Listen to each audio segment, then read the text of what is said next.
Hey, hey, hey, welcome everyone. Welcome to our live. We are back. All right. So, hi again and welcome. My name is Marilyn Nichols. I am the CPA and owner of Your Desired Advisors. We are a CPA advisory firm where we focus on accounting, bookkeeping, tax, and advisory services. Our goal is pretty much to make sure that our business owners are well equipped in understanding their finances and their numbers in their business so that they can make better decisions. And our mission is just for small business owners and educating them on what it means to take your numbers, understand what's going on, and make real-time decisions. So this week we are talking about job costing.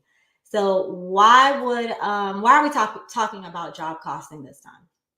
So what we're doing this week is that this is coming from you all. Just talking to a few of you and understanding, what your bottlenecks are. Job costing is definitely an issue, and job costing is something that we seem to struggle with a lot in our business. And the one thing that I hear is, finding out 2 months later down the line, how much we made on a specific job and if we were even profitable, and finding out that you're not, and trying to figure out what do we do or how do we make decisions on improving that. And we're not able to do that, if we don't know what's happening and being able to stop it right then and there. It's like, how do you stop the bleeding in your business if you don't know what's causing it? And now you're just trying to backtrack and try to figure out what is going on. And that's why job costing is very important for business owners. So, the first thing is, what is job costing and what is that? As construction business owners, you all know job costing, and it's crucial. But just to give you a basic understanding, it's your materials, your labor, and your overhead. So your materials are pretty much just your regular materials that you're using in the business, using in the job, specifically your labor, your subcontractors, your staff, your crew members that you have in your labor. And then your overhead are like your administrative fees, your marketing, your insurance, all those things, your admin costs, permit fees. Those are all part of it that needs to be included in that total job cost. So you want to make sure that you're understanding, that you're putting everything in that you need. You're putting in the overhead, because sometimes that's where we'll fall a little short, not realizing how much do we allocate into that specific job, whether it's someone you have in the office is dealing with permits. If you're dealing with your accounts receivable, how do you add her into this total job cost? Or the admin, whoever it is, there's certain percentages that you can put in so you can allocate to them, as well as your time. You want to be able to put in there as well. What are the basics of job costing and what does it do for you? So one of the three main things that it's doing is it's giving you that financial clarity that you need. So making sure that you're getting this information in real time. You don't want to, again, go back 2 months after a job has been completed and trying to figure out how to make a decision. Like, making sure that you're able to get that information in real time and be able to track it and understand the progress is what you need, because now it's going to give you the clarity so you can figure out, how do I make better decisions for the next project that we're working on? So if you have that information available to you right now, then it's going to allow you to make those type of decisions. So it's going to give you that clarity that you're looking for. You want to make sure that you're paying attention to tracking your costs, making sure your crew members, your subcontractors are staying to that time that you allocated, putting in those expenses, all those direct and indirect materials that you have. I'm talking about also, the travel that you have to use. If you're using vehicles, using a dump truck, all of those need to be included. What does it take to actually get to this job? All of that needs to be included. You have to find a way to track those expenses that are coming in. So job costing is pretty much, we could say it's like your financial report card for your business. Like, we always look at the top line. You're looking at that top number and you're saying, okay, I generated $3 million this year, in revenue, but what was my bottom line? And sometimes that's a negative number. Like, it could be a negative $250,000. You're like, how did this happen? How do we make all of this? How did we generate all of this revenue when we still didn't make anything? It's the bottom line that matters. How much were we able to keep? And as business owners, that's why we are all in business. We're in business for the freedom that we're looking for, to put in an impact however we can into our community or whatever it is that we're doing. And one to be profit, and the next one's to be profitable. Like we want to make sure that whatever we're doing, we're generating a profit in our business. So you have to take, you got to make sure that you put in the time to understand the job costing, because it's giving you that report card so you can figure out what's happened on this specific job and how do I take this information and make better decisions or pivot on the next job and the next job that's coming in after that. So those are the things you really want to pay attention to when you're going into it. So it's like, okay, Marilyn, well, how do I implement accurate job costing? How do we do this? So the first thing you want to make sure is that you can look at your material costs. And you want to make sure that you're staying up to date with that. So figuring out if you're using a specific supplier for a lot of your expenses, then you want to make sure that you're negotiating a price with them. See if they can lock you in on specific prices. Or if you can even have the chance to purchase in bulk for specific materials that you're going to continue to use. Those are the things that you want to try to see if you could put into place and have those prices in so you have a better understanding. But you also have to find a way to make sure you're staying up to date with, when costs are fluctuating, when the cost of lumber is going up or steel or anything else that you're using, or even fuel, how it's going to affect you and your business. And then you want to make sure when it comes to your business, not your business owners, but your workers, your subcontractors, your crews, understanding what the true cost per hour is, not the cost that you're paying them per hour, but the true cost. So we're talking about wages, the benefits, the overhead, all of those things need to be included in that per hour cost that you're coming with per employee. So don't ever go by the cost in there, because that is something that you can definitely underestimate, is the cost of your manpower. So making sure that you can have a good idea on that, that's definitely going to help you in what you're doing, in that job costing, in that, in that specific project that you're working on. So you want to make sure that, again, we're looking at these records, we're understanding what's going on. How are we tracking all of these expenses? So what are some things that you can do to kind of improve your job costing? The first thing is time tracking. So if you're using some type of payroll system, make sure that you're using some of like those automated applications that they have in there, so you could track like the labor hours and record the cost, so that they could have specific codes for department codes or job costs that you could put in, and you could track the hours of that, of that employee that's working on that job, so you could get a better understanding, especially if you have employees and you're paying them bi-weekly. Like there's no reason why you should be getting a report 2 months later on how much time they spent on a specific job, but you could get that information in real time. So if you're using any type of time tracking or timekeeping software, take that into consideration. Take the time to actually put in those different jobs, so that when they're going in and they're selecting the time that they're working, that they're selecting the right job as well. Then you can go in and put in specific cost codes for different expenses that you're going to have.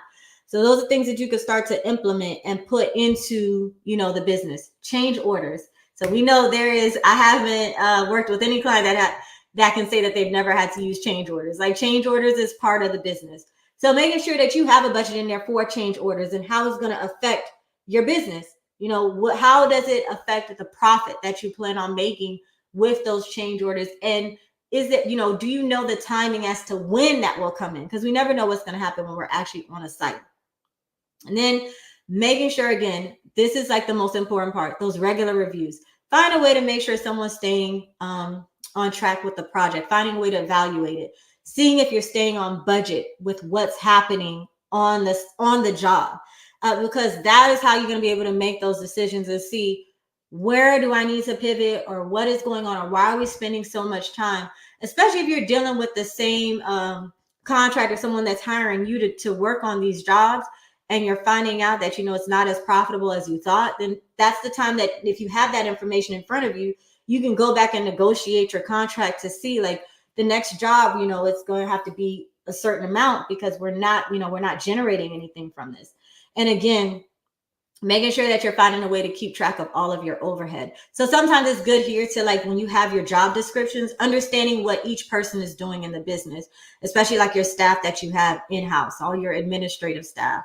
That way you can figure out a percentage on how much you're going to charge from from what they're doing to that specific job. Because again, if you have someone just working on permits, if you have someone working on paperwork, following up, making sure, your change orders, all those things are specific costs that you want to include in that job costing. So like all of that is important, and just having a system for it. So when we're talking about systems, we're talking about technology.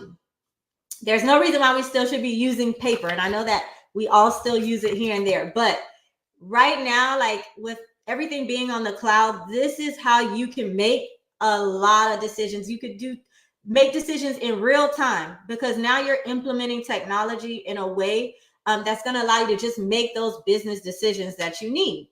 So when we're talking about like, the accounting software, you have QuickBooks for contractors, there's CoreCon, there's ProConstruct, Buildertrend. There's so many different softwares you can use, but you got to make sure that the cost versus the benefit is there too.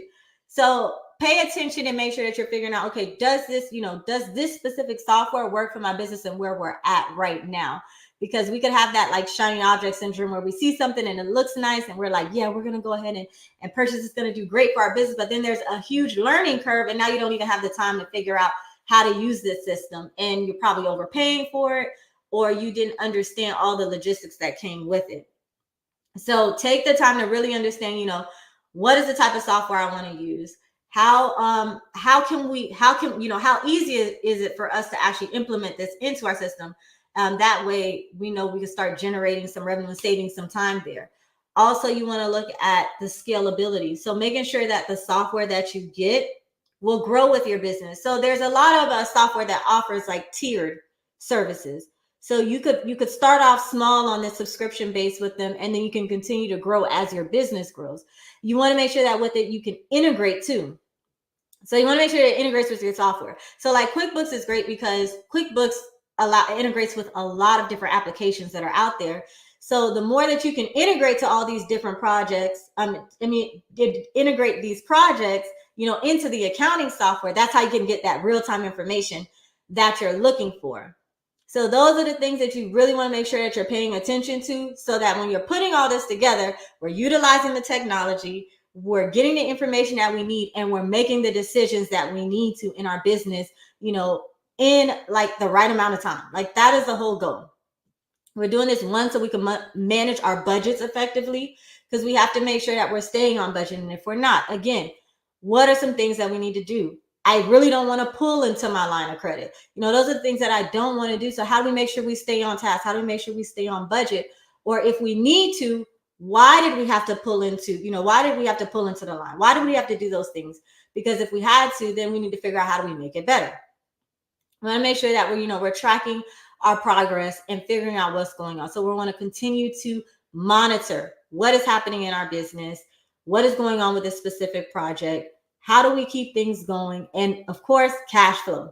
Like, how is this working in our business? Are we getting paid on time, from into our different draws and our different phases? How is this affecting all the additional materials we have to purchase? And how does this also affect us when we're having to pay out our subcontractors, because they want their money and they're looking to get paid at a certain amount of time? But, are we generating the revenue that's coming in? So those are the key reasons as to why you just want to make sure that you are paying attention to your job costing, implementing a system, and making sure that that job costing is starting from, pre-phase of like when the job is actually starting, getting your budget together, understanding how much it's going to cost. During the time the job is actually on site, and what you're doing to make sure that you can keep up with all those expenses. And afterwards. So afterwards is like your review.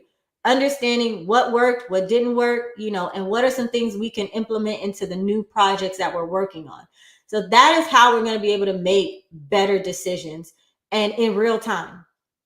And, that is the whole reason for job costing. So, if you're looking on ways to try to figure out how to make your job costing easier, how you can start implementing this into your business right now, you can always reach out to us, or even ask questions, put it in the comments, and we'll make sure we come back to you and figure out a way to help you in any way that we can.